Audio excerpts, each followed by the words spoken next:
আপোনালোকে জানেনে সিংফসকলৰ বাবেহে ইংৰাজে চাহ ডিস্কভাৰ কৰিবলৈ সক্ষম হৈছিল। এই আমাৰ লগত এতিয়া আছে বৰ্তমানৰ সিংফ ৰজা বিছা মুংডাং সিংফ। যদি আজি অসম বিশ্ববিখ্যাত হৈছে চাহৰ বাবে, আপোনালোকে নাভাবেনে যে সিংফসকলো বিশ্ববিখ্যাত হ'ব লাগে? অসম হৈছে চাহৰ কাৰণে বিশ্ববিখ্যাত। আমি কৈ থাকোঁ ইংৰাজে চাহ ডিস্কভাৰ কৰিছিল, কিন্তু আপোনালোকে জানেনে যে সিংফসকলৰ বাবেহে ইংৰাজে চাহ ডিস্কভাৰ কৰিবলৈ সক্ষম হৈছিল? ৰবাৰ্ট ব্ৰুছে চাহৰ যোনটো প্ৰক্ৰিয়া, প্ৰথমবাৰৰ বাবে ৰবাৰ্ট ব্ৰুছে এই বস্তুটো গম পাইছিল সিংফ ৰজা বিছাগামৰ পৰা। তেখেতক লগ পাইছিল ৰবাৰ্ট ব্ৰুছে আৰু সিংফসকলে চাহক ফালাপ বুলি কৈছিল। ৰবাৰ্ট ব্ৰুছে 1823 তেখেতক লগ পাইছিল, তেখেতৰ পৰা গোটেই বস্তুখিনি শিকিছিল। তাৰ পিছতেহে ইংৰাজে কমাৰ্চিয়েলভাৱে চাহ খেতি কৰা আৰম্ভ কৰিছিল। আমাক স্কুলত পঢ়োৱা হয় চাহ ইংৰাজে ডিস্কভাৰ কৰিছিল, কিন্তু আমাক সিংফসকলৰ বিষয়ে পঢ়োৱা নহয়। আৰু সেইকাৰণে আজি মই এখন ঐতিহ্যমণ্ডিত সিংফ গাঁৱলৈ আহিছো। বৰ্তমানৰ যোনজন সিংফ ৰজা আৰু তেখেতৰ নাম হৈছে বিছা মুংডাম সিংফ। আমি তেখেতৰ ঘৰলৈ আহিছো আৰু এতিয়া তেখেতৰ লগত আমি কথা পাতিম। ডাঙৰীয়া, অশেষ ধন্যবাদ আজি আপুনি মোক সময়কণ দিয়াৰ বাবে। আমি ইতিমধ্যে ঢেৰ কথা পাতিছোৱে। অলপ আপুনি যদি কৈ দিয়ে আমাৰ ৰাইজৰ বাবে যে ৰবাৰ্ট ব্ৰুচ যেতিয়া আহিছিল, আপোনাৰে এজন উপৰি পুৰুষ বা আপোনাৰে এজন এনচিষ্টাৰক লগ পাইছিল, বিছাগাম হৈছে আপোনাৰ এনচিষ্টাৰ। চ' কেনেকুৱা ধৰণৰ কথা বতৰা হৈছিল সেই দুজন ব্যক্তিৰ মাজত, আৰু আপুনি কি ভাবে যে বিছাগামে বুলি কিয় ক'লে যেতিয়া ৰবাৰ্ট ব্ৰুচে তেখেতক ক'লে যে আমি, বা সেই গোটেই প্ৰক্ৰিয়াটো অলপ কওকচোন। চাহৰ বিষয়ে ক'ব গ'লে আমি 200 বছৰ আগলৈ যাব লাগিব। আমাৰ পূৰ্বপুৰুষে কৈ অহা মতে ৰবাৰ্ট ব্ৰুচে বিছা ৰজাৰ ঘৰতে বিছা ৰজাক লগ কৰিব আহিছিলে, চিনাকি হ'ব আহিছিলে। তেতিয়া বিছা ৰজাই আমাৰ যোনটো নিজৰ ট্ৰেডিশ্যনেল ৱে চাহ বনায়, এই চাহটো উবলাইখিনি তেখেতক চাহ যেনেকুৱা আমি এতিয়া বৰ্তমান খাওঁ তেনেকুৱা চাহ তেখেতক জুতি ল'বৰ কাৰণে দিছিলে। তেতিয়া তেখেতে সুধিলে এইটো কি বস্তু বুলি।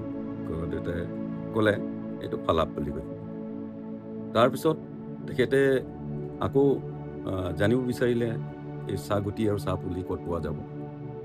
তেতিয়া আৰু চাহ পুলি আৰু গুটি দিব পৰা যাবনে নাই, সেইটো তেনেকুৱা ধৰণৰ সিহঁতৰ ভিতৰত কনভাৰ্চেশ্যন আলোচনা কথা পতা হৈছিল বুলি কয়। তেতিয়া বিছা ৰজাই বিছাগামে চাহ পুলি গুটি পোৱা যায় বুলি ক'লে, জানিব দিলে। তেতিয়া ৰবাৰ্ট ব্ৰুচে চাহ পুলি গুটি বিছা ৰজাৰ পৰা সংগ্ৰহ কৰে। তাৰপিছত বিছা ৰজাক তেখেতে কিবা উপহাৰ দিম বুলি কৈ কিনি, বিনিময়ত উপহাৰ দিম বুলি কৈ কিনি প্ৰতিশ্ৰুতি কথা দিয়ে।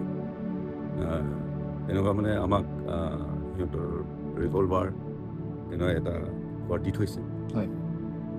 আৰু যেতিয়া ইংৰাজ সকলোৱে চাহ খেতি আৰম্ভ কৰিব, উজনি অসমত আৰম্ভ কৰিব লৈছে, তেতিয়া ইংৰাজ লগত এই নিজৰ এটা ৰাজ্যখনক বচাবৰ কাৰণে সিহঁতে চাহ খেতিৰ কাৰণে যোনটো মাটিবোৰ চাহ খেতি কৰিব লৈছিলে, তেতিয়া ইংৰাজ লগত বহুতখিনি দ্বন্দ্ব দি হৈছিলে। সেই সূত্ৰে বিছা ৰজাই মানুহ পঠাই মেলি ইংৰাজ সকলৰ চাহ গছ কাটি পেলাইছিলে। তেতিয়া আকৌ চাহ সেই গছ জোপাবোৰ ভালকৈ আপোনাৰ উঠি আহিলে, ভালকৈ চাহ গছবোৰ আপোনাৰ কলম ধৰণে হৈ গ'ল। তেতিয়া সিহঁতে সেইটোও সিহঁতৰ কাৰণে এটা পজিটিভ হ'ল, ভাল সিহঁতৰ কাৰণে খেতি কৰোঁ পদ্ধতি ভাল এটা সিহঁতে জ্ঞানটো পালে। তেনেকুৱাকৈ বিছা ৰজাক পূৰা সিহঁতে চাহ গুটি পুলি সংগ্ৰহ কৰি কিনি সিহঁতৰ অসমত বা আমাৰ ভাৰতত এটা টাৰ্ণিং পইণ্ট হৈ উঠি আহিছে। আৰু মই যোনটো কৈছোঁ চাহগছ কাটি পেলোৱাটো, সেইটো ডোখৰ তেনেকুৱাই আমি জানিব পাওঁ যে বিছা কপি বুলি এটা বাগান আছে, সেইটো ডোখৰতে বিছা ৰজাই কপি চাহ গছবোৰ কাটি পেলাই। চ' আপোনালোকে দেখিলে কেনেকুৱা এটা বৰ্ণিল ইতিহাস জড়িত হৈ আছে সিংফসকলৰ লগত। যদি আজি অসম বিশ্ববিখ্যাত হৈছে চাহৰ বাবে, আপোনালোকে নাভাবেনে যে সিংফসকলো বিশ্ববিখ্যাত হ'ব লাগে?